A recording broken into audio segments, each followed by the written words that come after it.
এই ফেলু, শুনলাম আমাদের নাকি আজ নতুন টিচার আসবে। হ্যাঁ, তুই ঠিকই শুনেছিস। নতুন টিচার খুব রাগী, তোদের এবার শায়েস্তা করে ছাড়বে।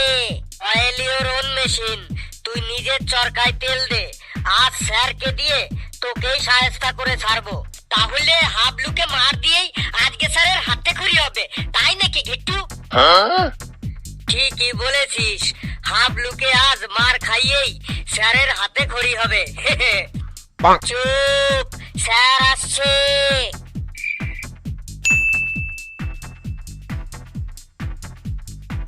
Good morning sir. Good morning sir. এই ইউ, তুমি এখানে এসো। কে? আমি স্যার? হ্যাঁ ইউ, তুমি তুমি কি স্যার, কিছু বলবেন?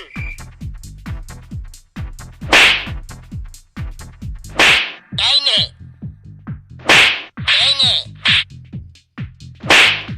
স্যার আমাকে মারছেন কেন স্যার? স্যার আমাকে ছেড়ে দিন স্যার। স্যার মারছেন কেন আমাকে? এই নে। স্যার আমাকে ছেড়ে দিন স্যার। স্যার মারছেন কেন আমাকে? স্যার ছেড়ে দিন স্যার। স্যার আমি কি করেছি যে আমাকে মারলেন? কিছু না করেই এত মার খেলি, তাহলেই এবার ভাব কিছু করলে কত মার খাবি। যা জায়গায় গিয়ে বস। মাস্টারটা খুব রাগী বটে। শোন, আমি এখনো পর্যন্ত 15টা স্কুলে ট্রান্সফার হয়েছি এই মার দেবার জন্য। স্কুল আমাকে ট্রান্সফার করেনি, করেছে স্কুলের গার্জিয়ানরা। আমি যে স্কুলেই যাই সেই স্কুলের ছাত্ররাই এত মার খায়, এত মার খায় যে কিছুদিন পরই গার্জিয়ানরা আমার নামে ডেপুটেশন দিয়ে আমাকে অন্য স্কুলে বদলি করে দেয়। স্যার তাহলে আপনি পুলিশের চাকরি করলেন না কেন? দাঁড়া তো। না স্যার, না স্যার, আপনি খুবই ভালো স্যার। আপনি খুব খুব গুড স্যার। আপনাকে ফার্স্ট লুকে বুঝে গেছি, আপনি আমাদের স্কুলের সব স্যারদের মধ্যে বেস্ট। প্রিয় স্টুডেন্টরা, আজ আমার তোমাদের প্রথম ক্লাস। প্রথমে তোমাদের সাথে একটু ইন্ট্রোডাকশন করি, তারপরে পড়াশোনা হবে। Okay sir. বেশ, তাহলে তোমাকে দিয়েই শুরু করি। তুমি তোমার সম্পর্কে কিছু বলো। Sir, myself Hablu, I am become a IPS officer. Wow, nice nice, বসো। আরে ও বাংলায় বলতে পারলো না, পাক্কামি করে ইংরেজিতে বললো। এবার আমাদেরও ইংরেজিতেই বলতে হবে। তুই ঠিকই বলেছিস ফেলু, আমরা তো এখনো ভাবিনি আমরা কি হব। এখন যা হতে হবে সব ইংলিশেই হতে হবে। Next.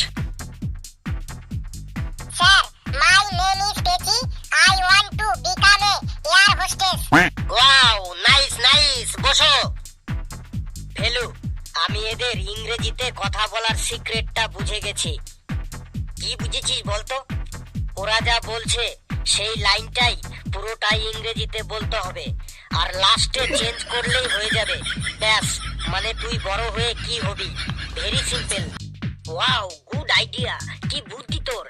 I want to become, I want to become, I want to become, I want to become, I want to become, I want to become, I want to become. I want to become. তারপরে next. my name is, myself is Ghetu, and I want become a ফৌজি। কি তুমি ফৌজি হতে চাও? না না, মানে হ্যাঁ হ্যাঁ হ্যাঁ, আমি বলতে চাইছি I want to go to Fauj. and why are you going to army? Sir কি বলছে রে ফেলু? আরে স্যার তোকে জিজ্ঞাসা করছে তুই আর্মিতে কেন জয়েন করতে চাইছিস। আর্মি? আমি কখন বললাম যে আমি আর্মিতে জয়েন করব? আরে গিট্টু, ফৌজ মানেই army. Sir I want to go army, কারণ army save everyday in our life. ঠিক আছে ঠিক আছে, তুমি বসো। এবার তুমি বলো you. Sir myself Felu and I want to become a doctor. Wow, nice nice. And what is your favorite subject? Sir, my favorite subject is ইতিহাস। কি ইতিহাস? তুমি ডাক্তার হবে আর তোমার ফেভারিট সাবজেক্ট ইতিহাস? এই প্রথম শুনলাম। ঠিক আছে, বসো বসো। আবার next you. Sir, I name is Kalu. What? I name is আবার কি? ওটা মাই নেম ইজ হবে। স্যার, আপনি তো আন্ডারস্ট্যান্ড করেছেন, তাহলেই হবে। My name is Kalu and my want to be a. কি উল্টো পাল্টা বলছো? ওটা my want to be a হবে না, ওটা I want to be a হবে। স্যার, ইউ তো আন্ডারস্ট্যান্ড মানে আপনি তো ঠিক বুঝতে পেরেছেন। I want to be a scientist. What is your favourite subject? Sir, political science. What? Yes sir, I am political science মানে রাষ্ট্রবিজ্ঞান নিয়ে পড়াশোনা করে আমি সায়েন্টিস্ট মানে বিজ্ঞানী হতে চাই। রাষ্ট্রবিজ্ঞান নিয়ে পড়াশোনা করে তুই সায়েন্টিস্ট হবি? তুই বস। Next you stand up. My name is Lebu. ও আচ্ছা, লেবু। পেটুয়া লাল লেবু। ও আচ্ছা, পেটুয়া লাল লেবু। বংশে পাল পেটুয়া লাল লেবু। ও আচ্ছা, বংশে পাল পেটুয়া লাল লেবু, তাই তো? মাইন্ডে পাল বংশে পাল পেটুয়া লাল লেবু। ও আচ্ছা, মাইন্ডে পাল বংশে পাল পেটুয়া লাল লেবু, তাই তো? গুরান্ডে লাল মাইন্ডে পাল বংশে পাল পেটুয়া লাল লেবু। আচ্ছা, গুরান্ডে লাল মাইন্ডে পাল বংশে পাল পেটুয়া লাল লেবু, তাই তো? কৃষ্ণান্ডে লাল গুরান্ডে লাল মাইন্ডে পাল বংশে পাল পেটুয়া লাল লেবু। থাক থাক, আর নাম বলতে হবে না। নাম বলতে বলতেই ক্লাস শেষ হয়ে যাবে। তুমি কি হতে চাও সেটা বলো। Tell me, tell me. Sir, এখনো আমি ভাবতে পারি নাই আমি জীবনে কি হব। কেন? স্যার, কেউ কোনোদিন এখনো আমাকে জিজ্ঞাসাই করে নাই যে তুমি জীবনে কি হতে চাও। তাই আমিও কোনোদিন ভাবিনি আমি জীবনে কি হতে চাই। তাহলে এতক্ষণ যে ওরা বললো, ওদের কথা তুমি শুনুনি? স্যার, একবার ভেবেছিলাম আমি জীবনে কি হব, কিন্তু ইংলিশে বলতে হবে তাই ভুলে গেছি। রিমাইন্ড করো, রিমাইন্ড করো, ঠিক মনে পড়ে যাবে। স্যার, মনে পড়ে গেছে। I want to be a selfish. What? Selfish? Selfish মানে তুমি বড় হয়ে স্বার্থপর হবে? নো স্যার, মাছ বিক্রি করব তাই সেলফিশ হব। আমি বুঝে গেছি, তুমি বসো বাবা, তুমি বসো। তো বাই দা ওয়ে, তোমাদের ক্লাসের ফেলু নাকি খুব ভালো রচনা বলতে পারে? ওই স্যার, আপনাদের আশীর্বাদে একটু একটু পারি আর কি। তাহলে তুমি একটা রচনা বলো তো শুনি সবাই। স্যার, ইঁদুরের রচনা বলবো? ইঁদুরের রচনা? সে আবার কি? ইঁদুরের আবার রচনা হয় নাকি? আমি যা দিয়ে রচনা বলতে বলবো তাই নিয়েই রচনা বলতে হবে। তুমি পশ্চিমবঙ্গ নিয়ে রচনা বলো। তুই নাকি বেটা অনেক রচনা বলতে পারিস। আজ দেখি বেটা, আজ তুই আমার খপ্পরে পড়েছিস। তোকে আজ আমি নাজেহাল করেই ছাড়বো। ফেলু রে, আজ তুই নতুন স্যারের কাছে ফেসে গেলি মনে হয়। Impossible is not in Felu dictionary. ফেলুর অভিধানে অসম্ভব বললে কিচ্ছু নেই। তুই দাঁত বার করে শুনে যা। কি হলো বলো? স্যার, পশ্চিমবঙ্গ নিয়ে রচনা স্যার বলছি। স্যার, পশ্চিমবঙ্গ হইল ভারতের একটি সুজলা সুফলা শস্য শ্যামলা অঙ্গরাজ্য। এই রাজ্যে চাষবাস খুব ভালো হয়। এই রাজ্যে অনেক ফসল উৎপন্ন হয়। তার মধ্যে ধান হলো প্রধান ফসল। চাষি ভাইরা ধান কেটে ঝাড়াই করে তারপরে ধানগুলোকে বস্তায় পুড়িয়ে গোডাউনে রাখে। আর ওই ধানের গোডাউনে থাকে ইঁদুর। আর এই ইঁদুর হলো আমাদের পরিবেশের একটি নিরীহ স্তন্যপায়ী প্রাণী। ইঁদুরের গায়ে ছোট ছোট লোম থাকে। ইঁদুরের 4টি পা আছে, একটি লেজ আছে, মুখে গোপও আছে। ইঁদুর নানা রঙের হয়, কালো রঙের, সাদা রঙের, ধূসর রঙের। ইঁদুর নানান জাতের হয়, যেমন ধেড়ে ইঁদুর, গেছে ইঁদুর, মেটেল ইঁদুর, লেংটি ইঁদুর। ইঁদুরের মুখের সামনে 4টি ধারালো দাঁত থাকে। ওই দাঁত দিয়ে ইঁদুর ধানের বস্তা, চালের বস্তা,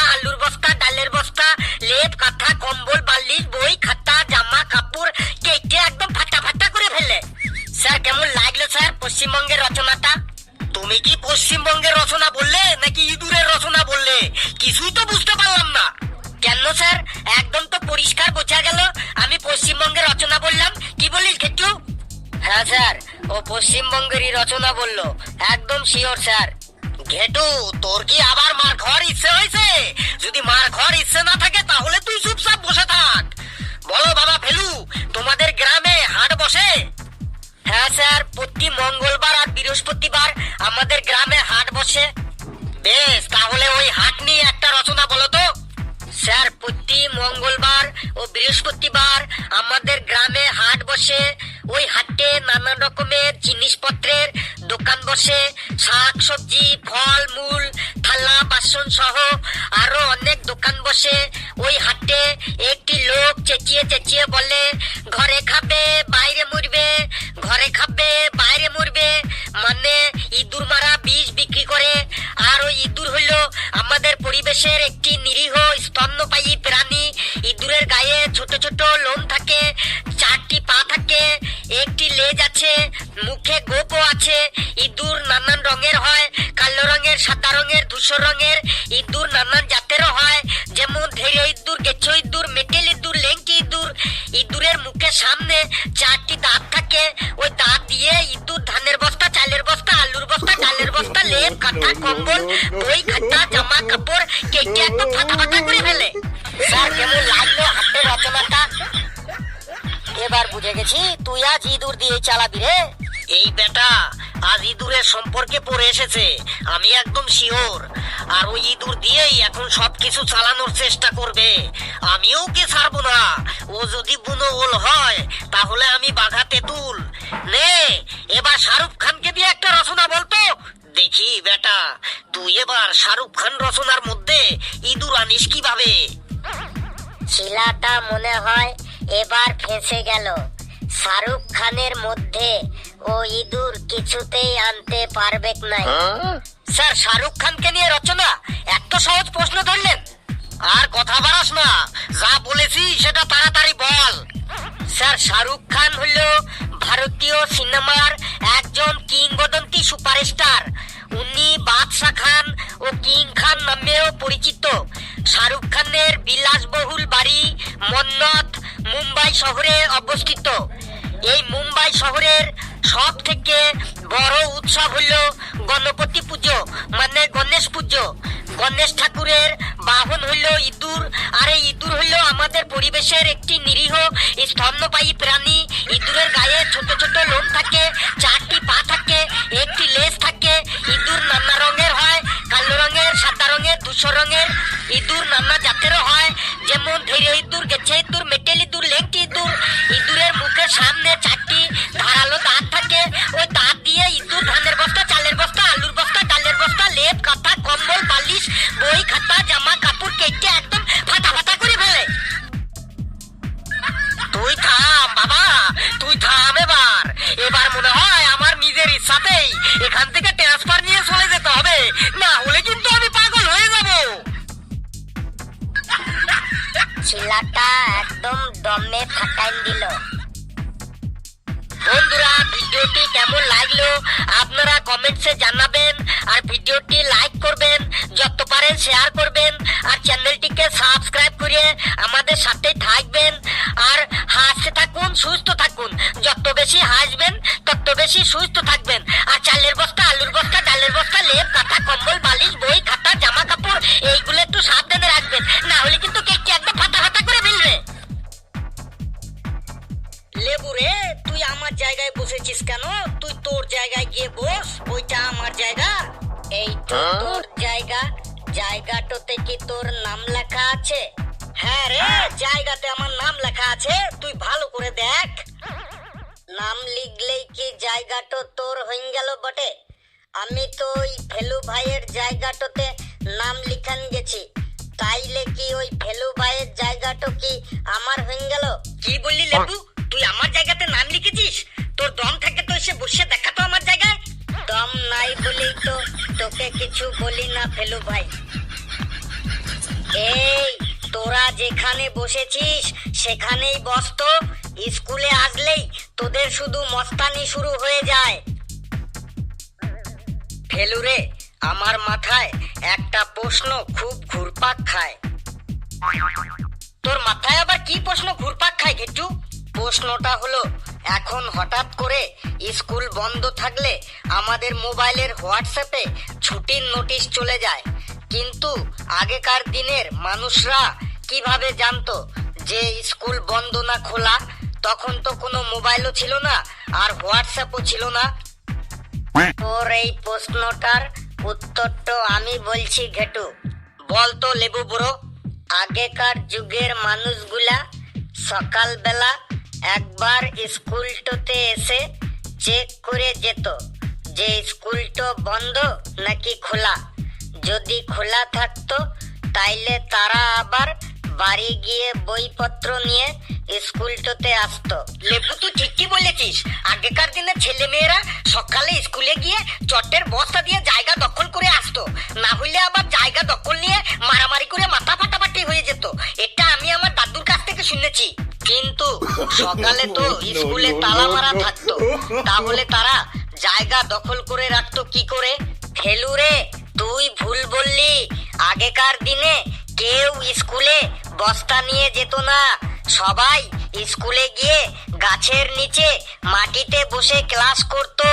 এটা আমার দাদু বলেছে। তোর দাদু স্কুলে গিয়ে গাছের নিচে মাটিতে বসে ক্লাস করত? তাহলে তোর দাদু কোনোদিনও স্কুলেই যায়নি।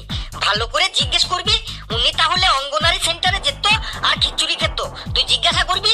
হেলু রে, হাবলু ঠিকই বলেছে বটে। আগেকার দিনের মানুষরা স্কুলটাতে গিয়ে গাছের তলাটাতে বসেই পড়াশোনা করত। আমার ঠাকুর দাদাও আমাকে এইটো বলেছে বটে। কে কে কে আবার গাছের তলায় পড়াশোনা করত? স্যার, ওই হাবলু আর লেবুর বাপ ঠাকুরদা গাছের তলায় পড়াশোনা করত। হাবলু আর লেবু ঠিকই বলেছে। আগেকার দিনের লোকেরা গাছের তলায় পড়াশোনা করত, কিন্তু এখন তোদের এত সুযোগ সুবিধা দেওয়া হয়, তাও তোরা পড়াশোনা করতে চাস না। কিসের সুযোগ সুবিধা স্যার? স্কুলে আসলে ক্লাসের পর ক্লাস, একটা ক্লাস শেষ না হইতে হইতে আরেকটা ক্লাস, কোনো রেস্ট নেবার সময়ই নেই। তারপরে আবার বাড়িতে গিয়েও শান্তি নেই। গাদা গাদা হোমওয়ার্ক দিয়ে দেন, বাড়িতে গিয়ে হোমওয়ার্ক করতে না বসলে আবার বাবা মায়ের পেদানি। এদিকে স্কুলে পড়া না পারলে মাস্টারের পেদানি, ওদিকে আবার বাড়িতে পড়তে না বসলে বাবা মায়ের পেদানি। এই পেদানি খেতে খেতে আমাদের জীবনটা একদম শেষ হয়ে যাচ্ছে।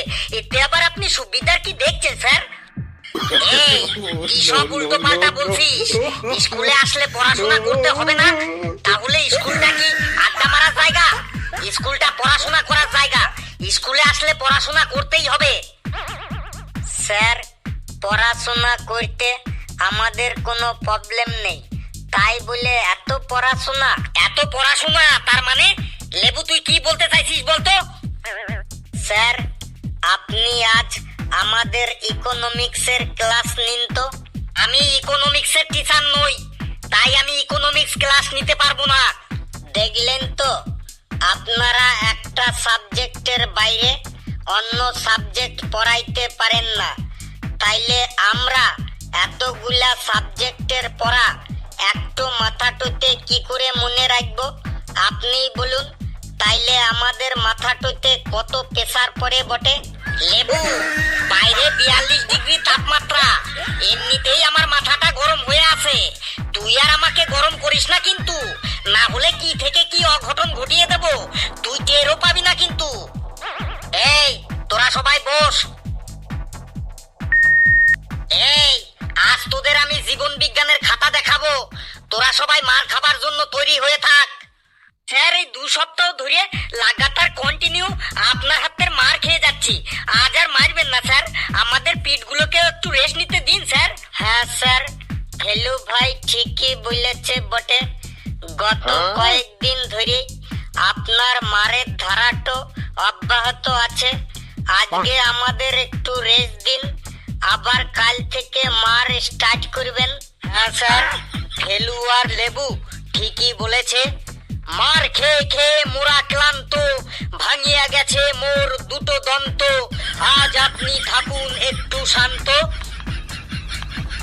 ঘেটু, তোকে আর ছন্দ মিলিয়ে কথা বলতে হবে না।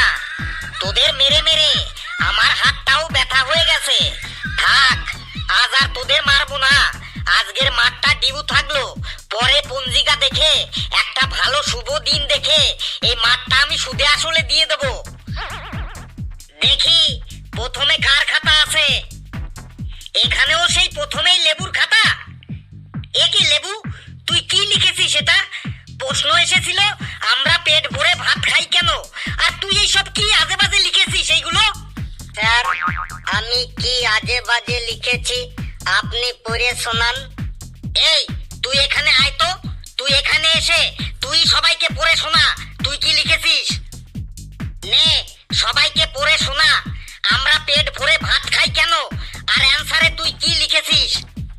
আমরা পেট ভরে ভাত খাই হাগু করার জন্য আর বমি করার জন্য। শুনলি তো তোরা, আমরা নাকি হাগু আর বমি করার জন্য পেট ভরে ভাত খাই। আমার হাতটা আজ একটু ব্যথা আছে, না হলে তোকে মেরে আজ আমি তোর হাগু বার করে দিতাম। তারপর তুই এটা কি লিখেছিস? প্রশ্ন এসেছিল গোল কিরমি আর ফিতা কিরমির মধ্যে পার্থক্য লেখো, আর তুই অ্যানসারে এসব কি লিখেছিস পড়ে শোনা সবাইকে। গোল কিরমি আর ফিতা কিরমির মধ্যে পার্থক্যটা হলো রসগোল্লা খাবার পর আমাদের পেটে যে কৃমি হয় তাকে গোল কৃমি বলে। রসগোল্লাটো গোল বলে কৃমিটো গোল হয়। আর জিলেপি খাবার পর আমাদের পেটে যে কৃমি হয় তাকে ফিতা কৃমি বলে। জিলেপিটো ফিতের মতো পেঁচানো বলে কৃমিটো ফিতের মতো পেঁচানো হবে বটে। শুনলি তোরা, রসগোল্লা খেলে নাকি গোল কৃমি হয় আর জিলেপি খেলে নাকি ফিতা কৃমি হয়। এইগুলো কোন বইতে লেখা আছে বলতো?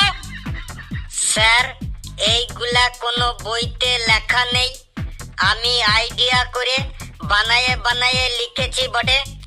তুই এবার এখান থেকে ভাগ, না হলে তোকেও এবার আমি বানিয়ে দেব কিন্তু।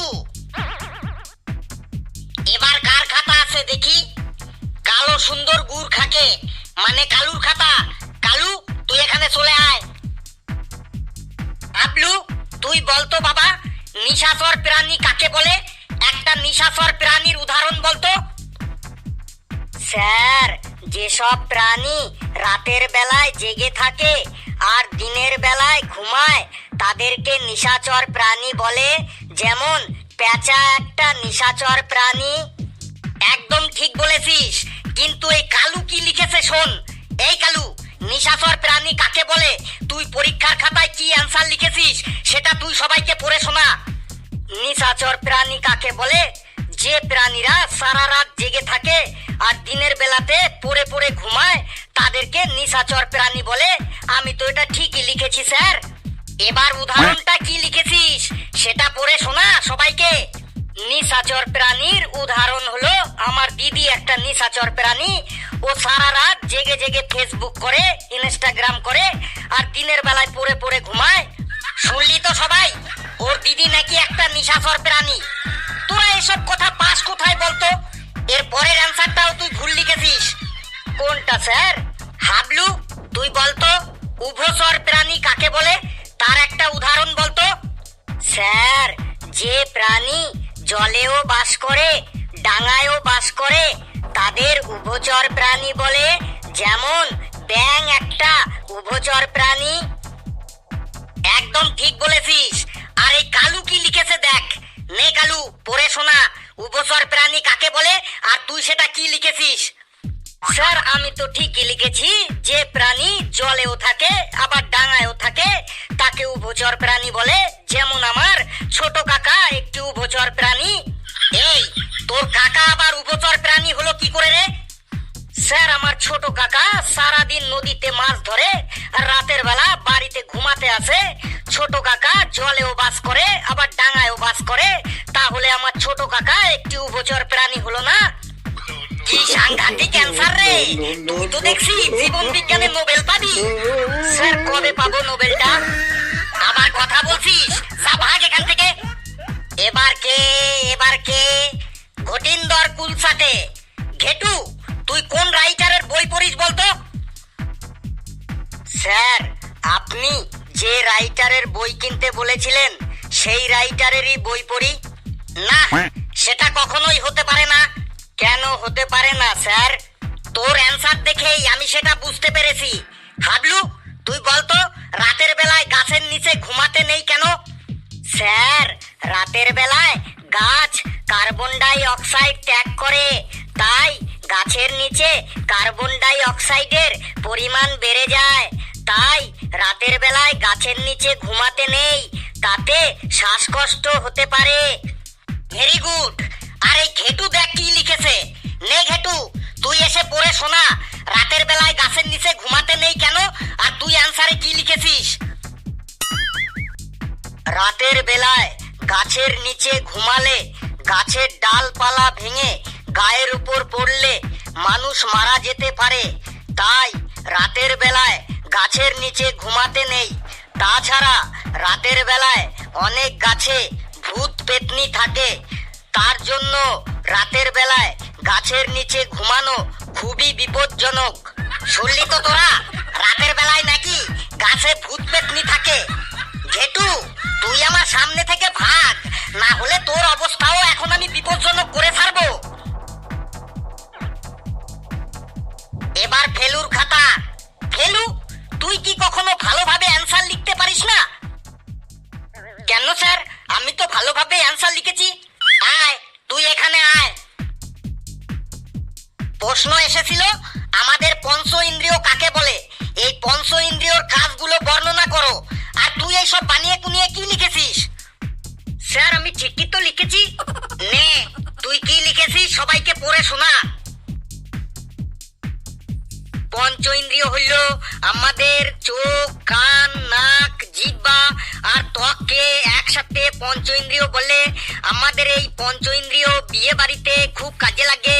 বিয়ে বাড়িতে বর কেমন দেখতে হয়েছে, বউ কেমন দেখতে হয়েছে, কে কি রকম শাড়ি পরে এসেছে, কার হাতে কত দামি মোবাইল আছে, মেনু কার্ডে কি কি খাবারের নাম লেখা আছে, এইগুলো সব আমরা চোখের সাহায্যে দেখতে পাই। তারপরে বিয়ে বাড়িতে কি গান বাজছে, কার সাথে কে কি কথা বলছে, বর আর বউকে নিয়ে কে কে সমালোচনা করছে, সেইগুলো সব আমরা আমাদের কানের সাহায্যে শুনতে পাই। তারপরে বিয়ে বাড়িতে কে কি রকম সেন্ট মেখে এসেছে, কোন খাবারটা বাসি হয়ে গেছে, কোন খাবারটা ভালো আছে, সেগুলো আমরা আমাদের নাকের সাহায্যে গন্ধ শুকে বলে দিতে পারি। তারপরে বিয়ে বাড়িতে কোন খাবারটা ঝাল হয়েছে, কোন খাবারটা নুনে কম হয়েছে, কোন খাবারটা নুনে বেশি হয়ে গেছে, সেইগুলো আমরা আমাদের জিহ্বার সাহায্যে বুঝতে পারি। তারপরে বিয়ে বাড়িতে কোন খাবারটা গরম আছে, কোন খাবারটা ঠান্ডা হয়ে গেছে, এইগুলো সব আমরা আমাদের ত্বকের সাহায্যে বুঝতে পারি। স্যার, আমি তো ঠিকই লিখেছি স্যার। তুই থাম এবার, ঘন্টা পড়ে গেল, না হলে আজ আমি তোকে মেনু কার্ড ধরে ধরে বিয়ে বাড়ির খাবার খাইয়ে ছাড়তাম। এই তোরা বস, আমি আজ যাই।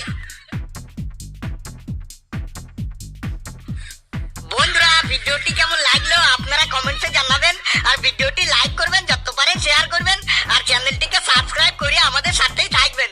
হাসতে থাকুন, সুস্থ থাকুন, যত বেশি হাসবেন তত বেশি সুস্থ থাকবেন। সকলে খুব খুব ভালো থাকবেন। আর আমি কি কিছু ভুল বললাম পঞ্চেন্দ্রিয়র কাজগুলো আপনারাই বলুন। কি ব্যাপার রে ফেলু, স্যার এখনো এলো না কেন? দুদিন ধরে যা ঠান্ডা পড়েছে, দেখ স্যারের আবার ঠান্ডা ফান্ডা লেগে গেল নাকি। স্যারের কথা ছেড়ে দে, কিন্তু লেবুর খবর কি? লেবু আজ এত দেরি করছে কেন? তাও তো কথা, লেবু আজ এত দেরি করছে কেন? ওই তো লেবু ভাই, লেবু ভাই এসে গেছে। মোস্ট ওয়েলকাম লেবু ভাই, মোস্ট ওয়েলকাম। Come in come in. কি রে লেবু, তুই এত দেরি করলি কেন? সেই তো পরে বলছি, আগে বল স্যার তো এখনো আসে নাই। দেখতেই তো পাচ্ছিস স্যার এখনো আসেনি। না মানে আমি ভাবলাম স্যার এসে হয়তো আবার পটি করতে চলে গেছে নাকি। লেবু রে, স্যার যখন এখনো আসেনি তখন তো একটা গান হয়েই যেতে পারে, তাই না ব্রো? সেই তো আবার বলতে গান তো হবে কি হবে। তাহলে তুই এখনো দাঁড়িয়ে আছিস কেন? শুরু কর। আমি খাই না বিড়ি, ছুঁই না গাজা, খাই না বিড়ি, ছুঁই না গাজা, খৈনি যদি পাই তোমাদের মাঝে আমি প্রেমেরই গান গাই, আমি প্রেমেরই গান গাই। আমি খাই না বিড়ি, ছুঁই না গাজা, খাই না বিড়ি, ছুঁই না গাজা, খৈনি যদি পাই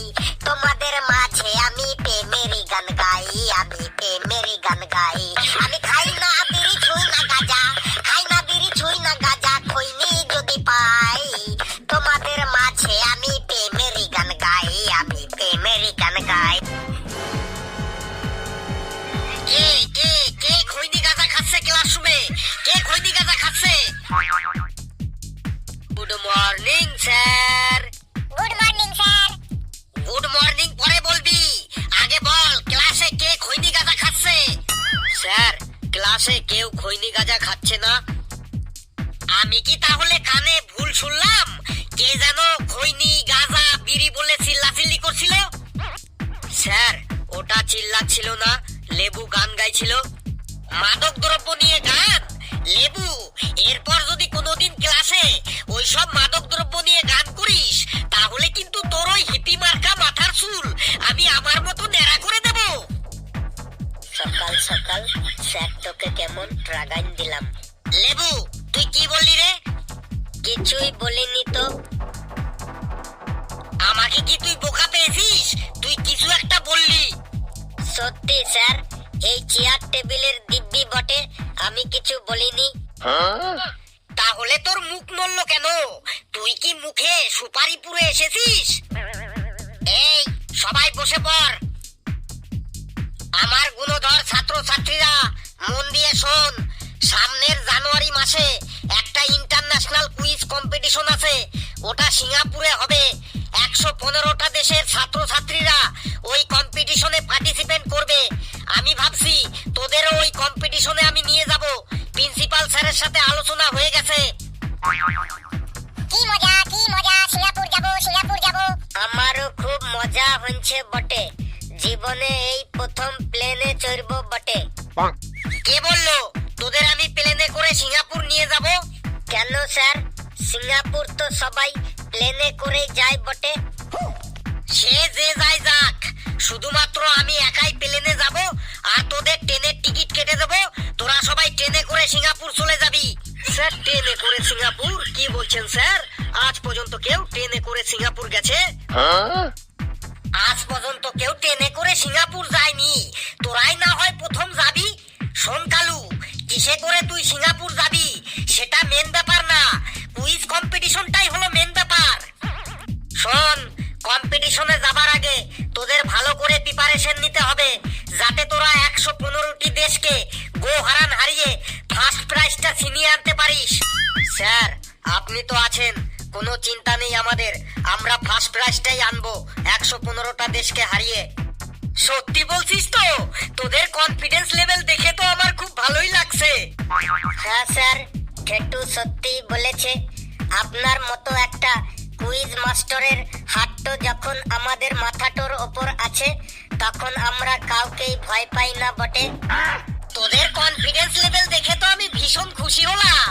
বেশ, চল আজ আমি তোদের কুইজ প্র্যাকটিস করাবো। তোদের আজ আমি একদম কুইজে বাগবাচ্চা বানিয়ে ছাড়বো, একদম বাগবাচ্চা। ওকে স্যার, শুরু করুন। আমাদের কুইজে একদম বাগবাচ্চা বানিয়ে দিন তো, একদম বাগবাচ্চা বানিয়ে দিন। নে, সবাই রেডি হয়ে যা। শুরু হচ্ছে আমাদের আজকের কুইজ কম্পিটিশনের প্রিপারেশন। সবাই রেডি, স্টেডি, গো। গেলু, তুই দাঁড়া, তোকে দিয়ে শুরু করছি। তুই বলতো জল দিলে আগুন নিভে যায় কেন? স্যার, জল হইল আগুনের বাপ, তাই যে কোনো আগুনের মধ্যে জল দিলেই আগুন জলের ভয়ে সাথে সাথে নিভে যায়। দেখলি, প্রথমেই আমার মেজাজটাকে একদম গরম করে দিলি। এই তুই এই সব কথা কোথায় পাচ্ছে? এই তুই দু হাত তুলে বেঞ্চের উপর দাঁড়াতো। জল হলো আগুনের বাপ, কি সাংঘাতিক অ্যান্সার রে। স্যার, আমি বলবো জল দিলে আগুন নিভে যায় কেন? বল। স্যার, জল হলো আগুনের ভাসুর, তাই ভাসুরকে দেখে আগুন লজ্জায় নিভে যায়। দেখেছো দেখেছো, এ আবার বলছে জল আগুনের ভাসুর। সত্যি তোরা কোন গ্রহ থেকে এসেছিস রে? তোদের মাথায় কি আছে রে? সুযোগ পেলে একবার খুলে দেখতাম। কেউ বলছে জল আগুনের বাপ, কেউ বলছে জল আগুনের ভাসুর। এই ঘেটু, তুই ওই ফেলুর মতো দু হাত তুলে বেঞ্চের উপর দাঁড়াতো। স্যার, আমি বলবো জল দিলে আগুন নিভে যায় কেন? বল। স্যার, আগুনে জল ঢাললে বাতাসের অক্সিজেন আগুনের কাছে আসতে পারে না এবং জল অনেক পরিমাণে উত্তাপ শোষণ করে, তাই জল দিলে আগুন নিভে যায়। একদম ঠিক বলেছিস। হাবলু, তুই বসে পড়। কালু, তুই দাঁড়া। তুই বলতো ভিখারি কাদের বলে? স্যার, যারা রাস্তাঘাটে, হাটে বাজারে, বাড়িতে বাড়িতে লোকের কাছ থেকে টাকা পয়সা চায় তাদেরকেই ভিখারি বলে। স্যার, কালুর অ্যান্সার তো ঠিক হলো না বটে। বেশ লেবু, তুই তাহলে সঠিক অ্যান্সার বলতো ভিখারি কাদের বলে? সমস্ত ছেলে বা ছেলের বাবা মারা ছেলের বিয়ের সময় মেয়ের বাবার কাছ থেকে নগদ টাকা, সোনা গয়না আরো জিনিসপত্র নির্লজ্জভাবে জোর করে দুহাত পেতে চেয়ে নেয়, তাদেরকেই ভিখারি বলে বটে। বাহ লেবু বাহ, একদম রাইট অ্যান্সার দিয়েছিস। লেবু যে এত ইন্টেলিজেন্ট বয়, আগে জানতাম না তো। স্যার, আমি জন্ম থেকেই একটু ইন্টেলিজেন্ট বটে। এ তো বুঝতেই পারছি। তুই বসে পড়। এসি তুই দাঁড়া। তুই বলতো রাতের বেলায় ভাত না খেলে কি হয়? স্যার, এইটা তো একদম ইজি অ্যানসার। রাতের বেলায় ভাত না খেলে সকাল বেলায় সেই ভাতগুলো পান্তা ভাত হয়ে যায়। বাপ রে বাপ, কি সাংঘাতিক অ্যান্সার রে বাবা। তুই বসে পড়, অ্যান্সারটার মধ্যে যুক্তি আছে। নে, এরপর প্রশ্ন করছি, যে পারবি হাত তুলবি। বলতো রাস্তায় অ্যাক্সিডেন্ট কমানোর জন্য বড় বড় গাড়ির পেছনে কি লেখা থাকে? স্যার, আমি তো হাত তুলেই আছি, আমি বলবো স্যার। তুই তো সেই আবার উল্টো পাল্টা বক বক শুরু করবি। নে ফেলু, বল। স্যার, রাস্তায় অ্যাক্সিডেন্ট কমানোর জন্য কোন কোন গাড়ির পেছনে লেখা থাকে মা ভগবান বউ শয়তান। কোন কোন গাড়ির পিছনে লেখা থাকে দেখলে হবে খরচা আছে। তারপরে কোন কোন গাড়ির পেছনে লেখা থাকে আত্মা গাছে তোতা পাখি, ডালিম গাছে মৌ, তোমার আমার গোপন কথা জানবে না তো কেউ। আবার কোন কোন গাড়ির পেছনে লেখা থাকে গাড়ির রাজা টাটা আর জুতোর রাজা বাট্টা, আমার দিকে নজর দিলে মারবো তোকে ঝাট্টা। এই তোর ফালতু বক বক শুরু হলো। গাড়ির পেছনে তুই যা বললি ওই সব লেখা থাকে বলেই তো আরো বেশি করে অ্যাক্সিডেন্ট হয়। পেছনের গাড়ির ড্রাইভার ওই সামনের গাড়ির ওই লেখাগুলি পড়তে গিয়েই তো যত সব অ্যাক্সিডেন্ট গুলো হয়। স্যার, আমি বলবো অ্যাক্সিডেন্ট কমানোর জন্য গাড়ির পেছনে কি লেখা থাকে? বল হাবলু, তুই বল। স্যার, গাড়ির পেছনে লেখা থাকে সাবধানে গাড়ি চালান, জীবন বাঁচান। একদম কারেক্ট অ্যান্সার হাবলু। এই তুই একাই এই ক্লাসটার মান সম্মানটাকে একটু বাঁচিয়ে রেখেছিস। স্যার, বসবো? আমার মাথাটা কেমন যেন টনটন করছে। এই তোর কাহিনী শুরু হলো। মাথা টনটন, পা ঝনঝন, এই শুরু হলো তোর কাহিনী। সত্যি স্যার, মাথাটা যেন কেমন টনটন করছে। বেশ, তোকে আরেকটা কোশ্চেন ধরছি। যদি ঠিকঠাক অ্যান্সার দিতে পারিস তাহলে তুই বসতে পারবি। বলতো রকেট আকাশে উড়ে যায় কিন্তু আর পৃথিবীতে ফিরে আসে না কেন? স্যার, রকেট আর পৃথিবীতে ফিরে আসে না, তার কারণ হলো সব বৈজ্ঞানিকরা মিলে প্ল্যান করে রকেটের পেছনে যখন আগুন ধরিয়ে দেয়, রকেট তখন যন্ত্রণায় ছটফট করে আকাশে উড়ে পালিয়ে যায়, তারপর আর ফিরে আসে না। রকেট ভাবে আবার যদি আমি পৃথিবীতে ফিরে যাই তাহলে আবার যদি আমার পেছনে আগুন লাগিয়ে দেয়, সেই ভয়ে রকেট আর পৃথিবীতে ফিরে আসে না।